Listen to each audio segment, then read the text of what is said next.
అంతేలే ప్రతి ఇంట్లో చిన్నవాళ్ళ మీదే ఎక్కువ ప్రేమ ఉంటది. పెద్దవాళ్ళంటే ఇష్టం ఉండదు. సేమ్ కేటగిరీలో మీరు గూడా ఉన్నారు. మీకు మీ చిన్న బాబు అంటేనే ఇష్టం. అందుకే వీడియోస్‌లో ఎక్కువగా చూపిస్తున్నారు చిన్నవాడిని. పెద్ద బాబుని ఎందుకు చూపియరు అని నా సబ్స్క్రైబర్స్ అయితే చాలామంది కామెంట్స్ చేస్తున్నారు. నిజంగా నవ్వొస్తుంది. తల్లికి ఇద్దరు పిల్లలు ఒకటే అండి. ఒక్కళ్ళున్నా 10 మందినున్నా ఒకేలా చూసుకుంటది.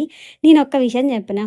మీరలా అనుకుంటున్నారు గానీ, పెద్దవాళ్ళకి ఇచ్చినంత ఇంపార్టెన్స్ కానీ, వాళ్ళకిచ్చిన కేరింగు చిన్నవాళ్ళ మీద ఉండదండి.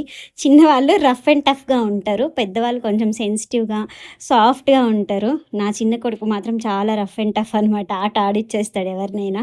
మీరేమన్నా అనుకోండి, నా ఇద్దరు పిల్లలు నా 2 కళ్ళండి. ఇంక అంతకు మించి నేనేం చెప్పలేను. ఇంకా వీడియో విషయానికొచ్చేస్తే ఎప్పుడో ఏప్రిల్‌లో ఇప్పియాల్సిన సైకిల్ ఇప్పుడు ఇప్పిచ్చాము. వాళ్ళ కిటీ బ్యాంక్‌లో వచ్చిన డబ్బులతో అయితే సైకిల్ కొన్నామనమాట. ఫస్ట్ టైం నా కొడుక్కి. ఎప్పుడు వాళ్ళ అన్న యూజ్ చేసినయే వస్తాయి. చిన్నగున్నప్పటి నుంచి వాళ్ళ అన్నకి పొట్టిగా అయిపోయిన బట్టలు అండ్ వాళ్ళ అన్న ఆడిన టాయ్స్, ఆఖరికి వాకరు, పాండా కార్ అన్నీ అన్న యూజ్ చేసినయే తమ్ముడు వాడేవాడనమాట. ఎప్పుడు సెకండ్ హ్యాండేనా అని ఈసారి మాత్రం ఫస్ట్ హ్యాండ్ సైకిల్ ఇప్పించేసాం నా కొడుక్కి.